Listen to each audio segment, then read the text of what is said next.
Hello, my name is João Martins. The main objective of this video is to present a brief summary at the 2019 International Conference of Renewable Energies about the paper, Regulatory Impacts on CSP Distributed Generation Enterprises in Brazil. Let's start with a short introduction. The CSP systems, or concentrated solar power, are based in the conversion of sunlight into heat or electricity. It can be achieved using mirrors or lenses to concentrate a large amount of energy onto a small area and then heating a working fluid, what leads to a direct or indirect steam production. Finally, this steam can be used to generate electricity or in other applications. As a matter of curiosity, the total CSP capacity worldwide was of 4.9 gigawatts in early 2017, according to REN 21. Of this capacity, nearly half is only in Spain. Here on Figure 1 is shown the main CSP technologies. The first one is the parabolic trough, the second Fresnel, the third tower, and the fourth dish. Currently, there are no commercial-scale CSP power plants in Brazil.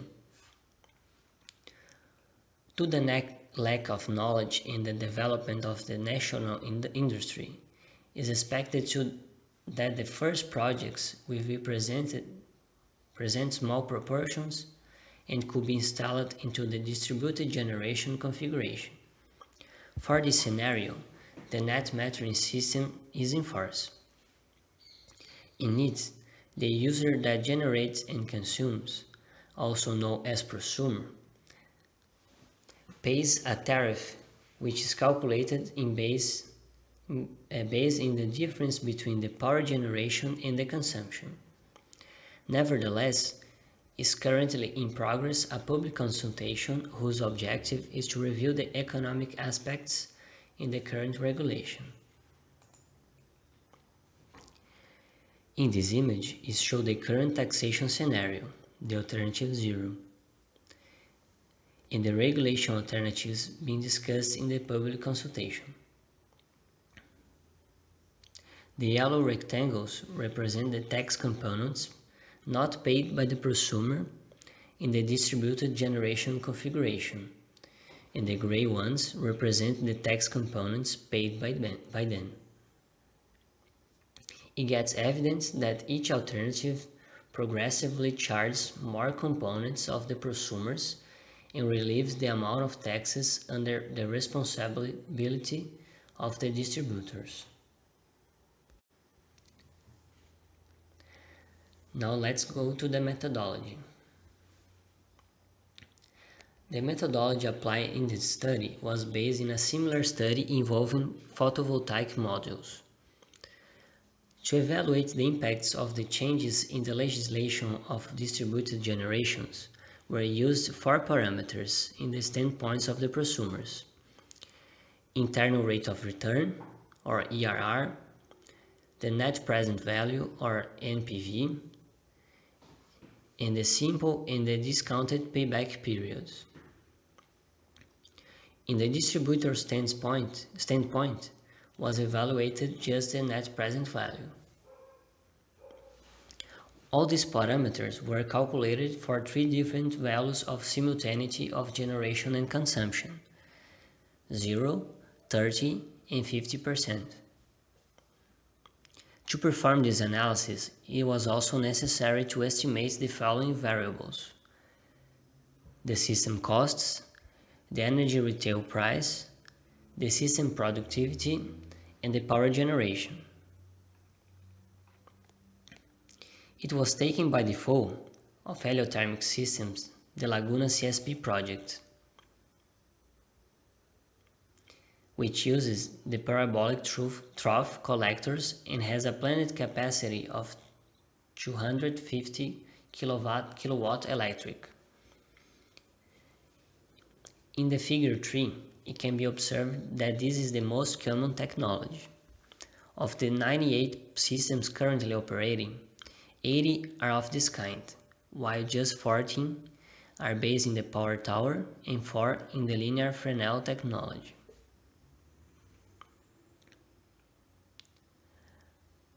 Here at this image, we have a modeling of the Laguna CSP power plant. It will be located in the city of Laguna, in the state of Santa Catarina, in southern Brazil.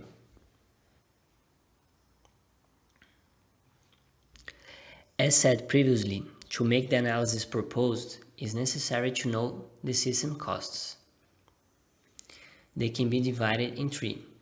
The capital expenditure, or CAPEX, the capital costs, and the operation and maintenance costs, or O&M costs. For a parabolic trough plant like the one in Laguna, the O&M cost is about $70 per kilowatt per year, and the CAPEX is somewhere between 3.1 and 10.1 US dollars per watt. In a conservative manner, the highest value was adopted. The capital cost was based on the minimum acceptable rate of return, or MAR. It was used the interest rate charged by the Brazilian Development Bank of 16.18% per year. The projection of the energy retail price was made in a horizon of 25 years, supposing a constant growth of 8.65% per year. In this image, the total price is shown, and each color represents the portion relative to a tax component, being the most significant ones the power generation and the wire bid tariffs. The last one related to the power transmission. Regarding the system productivity, it was not found any mention in literature of a degradation in CSP systems over time, like what happens in PV modules. Therefore, it was considered that the power output remains constant throughout the facility's lifespan. Estimated, for example, in 25 years in the Laguna project.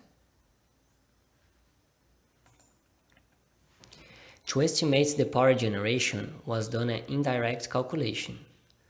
First, the number of systems adopters was estimated, then the power of each system is calculated.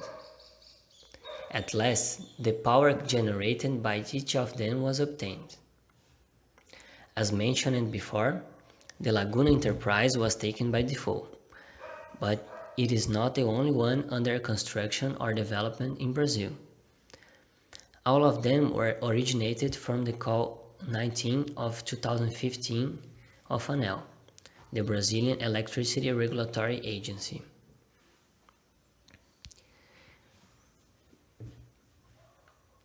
Besides the one in Laguna, the other ones are the plant in Macaé, Rio de Janeiro, to be built by Petrobras and other companies.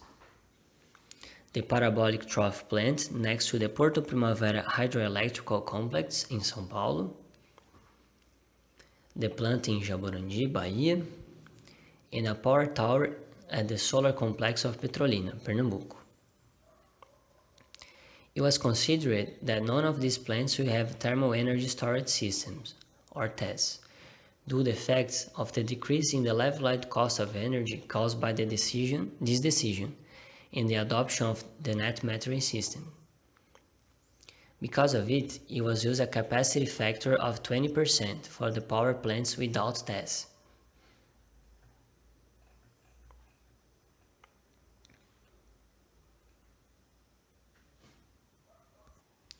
Let's show the results. In these tables are presented the results obtained by the economic financial model created to simulate the regulatory effects on CSP insertion in the Brazilian electrical systems. The tables 1, 2, and 3 show the financial impacts from the prosumer's perspective. The table 1 uses a simultaneity of 0%, the table 2 uses a simultaneity of 30%, and the table 3 uses a simultaneity of 50%. The table 4 presents these impacts from the distributor sector's point of view, considering just the current regulation alternative, the alternative 0. It can be observed that the greater the variation from the current regulation, the higher the simple and the discounted payback periods, and lower the NPV for the prosumers, what indicates that the investment is better for them the more alike with the current regulation it is, and show that beyond some regulation changes, the initiative may not be worth. Besides that, it is possible to notice that the level of simultaneity between power generation and consumption have a strong influence in the financial results of many generation heliothermic enterprises. For example, in the tables 1 and 3, when two cases with the same taxation alternatives but with different simultaneity levels are compared, in the second one, the discounted payback periods are considerably higher and the VPLs are much smaller, reaching negative values.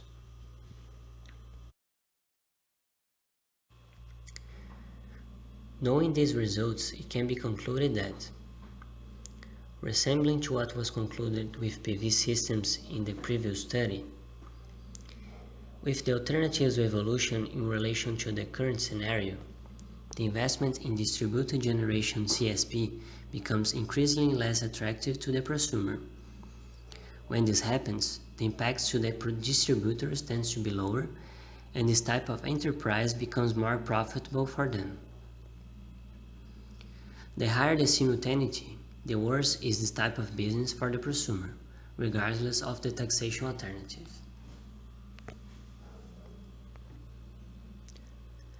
Lastly, I would like to acknowledge Dr. Roberto Velasquez, Rodrigo Milani, Jonas GAZOLI, DIRCEU KULZER, HOBED ROSA, and LUIZ POZZATTI for their contribution in this work.